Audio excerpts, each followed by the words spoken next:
Well, hey guys, welcome to a special edition of Raw TV. We are here with Irving Roth. Irving Roth is a Holocaust survivor, and so we're very excited, very honored that you get to be here. If you guys want to learn more about his story and all of that after this interview, check out his book, Bondi's Brother. I actually have read this book, and I loved it. I was telling you a little bit right before this. I teared up and I cried a little bit while reading it, just because of the story and all that. That's what I do. I specialize in making people cry. Well, you succeeded, and I'm really honored that you're here and that we It's get my to have pleasure. this conversation. Absolute pleasure to be here. So wanted to ask you kind of in the book you tell this story about on Sundays. You would come in from work back into Auschwitz a little bit earlier than normal, than the other days, and you described this scene, and this was actually the first moment I cried at in the book. And could you tell everyone kind of what happened in that? Well, Sunday was special in many ways, but one of the things that happened Sunday, as we came back from work, there'd be an orchestra playing at the entrance of the gate which you probably know called Arbeit macht frei. Right inside the gate was an orchestra. Now, it was a men's orchestra. It was an excellent one because, after all, some of the best musicians of Europe were there.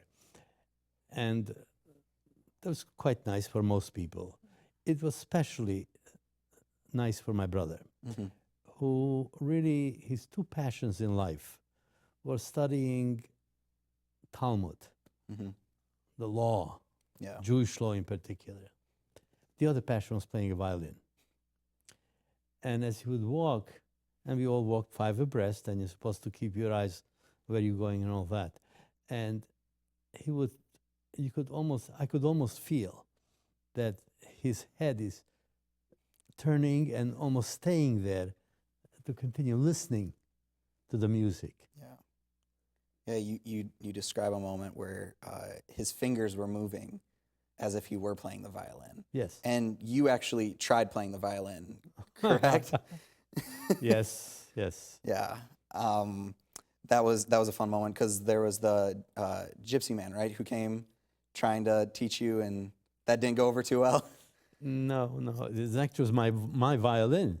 I got it as a present from my godfather. And so I come home with this marvelous looking thing. And of course I carry it. And so my mother said, now you got a violin, now we have to do something about it. You have to learn how to play. And so the next day, this gypsy violinist comes in and points to me and says, hey, don't stand around. You just pick up the violin. So I pick up the violin. And he says, you can't play without a bow. So I pick up the bow, and he says, now play. I mean, in my head. He's supposed to teach me how to do that. What do I know about violins? So I pick it up, and of course, attempt. Nothing. And what comes out is a screech. Ooh. And he stops, looks at my mother, and says, don't waste your time. He'll never learn how to play this. Wow. And then he turns to my mother again, and he says, got any other kids here? Maybe they can. So my brother, who knows in the book, my mother tells me, and he picks up the violin, picks up the bow, and rather nice sounds come out of it. Him I'll teach. Crushed. I can imagine. I tried playing the violin once. It kind of went the same way as you on that one. But speaking of your brother, you talk a lot about how when you guys were in the camps, he was always praying. He was constantly praying. The prayer is the Shema. Shema? Shema. Okay, yeah. My bad on the pronunciation. But for you, what kept you? How did you keep your faith while you were in the camps? Well, my brother, of course, was an influence in a way. I would complain. And his comment would be, in particular, when we were on the death march. Yes. And, you're cold, and you're hungry, and you're tired, and don't know where you're going. So I would tell him. He was 3 years older than I, so I tell him. Yeah. I'm hungry, I'm this, I'm that. He says, the problem with you, Irv, is you spend too much time thinking physically. I said, what do you mean physical? That's who I am. I'm a physical being. He said, no, you have to be more spiritual. I said, what do you mean by spiritual? He says, rather than complaining, recite a psalm. So my comment to him was, how can I do that? I don't have a prayer book. So he would say, follow after me. Because he knew the Psalms by heart. Yeah. Wow. So the Psalms were a big part of then. Yes. Just with and even after the Death March and all of Oh, that. yes. Because you eventually get to America. We were talking a little bit before how you lived in New York and all of that. What did your faith change at all after everything and once you were there? Because once you were in America, Bondi wasn't there anymore. My faith per se didn't change. Maybe though some detailed observances may have gotten less stringent. Yeah. Because there was nobody to tell me, even though my father was there. Yeah. He felt that he really didn't want to tell me what to do every day. But as far as the faith goes, my belief is that God created the world. Maybe mistakenly, he took on a junior partner called man and told them to manage this place. Well, sometimes the manager gets evil. Yeah. And so it's not God. God did not design the gas chambers, nor did he conceive of the idea of murdering millions of people. As we all know, God gives man free will. Yeah. Towards the end of Deuteronomy, it says very clearly, you know, I give you life and I give you death. I give you good and I give you bad. Choose life. Yes. Not just your own, everybody else's. So, kind of in the same vein as faith and all of that, after the events of Bondi's brother, was it harder to have faith after everything, or kind of not, just because you remembered the choose life? Yeah, I think that really is the way to look at it. Choose life. Man makes mistakes. Yeah. He looks at evil and says, hey, I'm going to do this. And unfortunately, sometimes he is allowed to do that by other men. Yeah. Because if, as we well know, Nazi Germany did not come out of ether. Yeah. Nazi Germany came to power through the ballot, in fact. In 1932, the election took place, end of 1932, and 37% of the German people voted for this party. And being parliamentary system, whichever party gets more votes than anybody else, then takes on the government. Yeah. It was man. Okay. That's a really good line. I'm going to remember the choose life line, I think, a lot more now, especially just with everything going on in our world right now. There's no lack of events and no lack of evil out there ever, just because that's how our world works, because man has the opportunity to make decisions like that and all of that.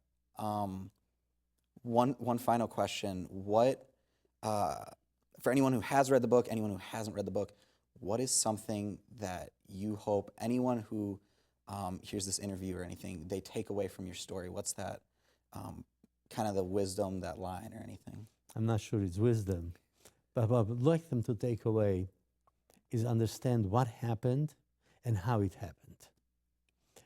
What happened was a transformation of man. Transformation, what was good, what was bad, what's appropriate, what's inappropriate. They turned on its head. Murder was appropriate, depending who you murder. The elimination of whole groups of people became a legitimate thing to do. Not during a war, but simply because who they were. These were ordinary men who committed these heinous crimes. Yeah. These were doctors and they were lawyers. They were farmers and pharmacists. The world was transformed. And it's possible to do that. And to understand that it's done in a very simple, straightforward fashion. It's done through demonization of the other.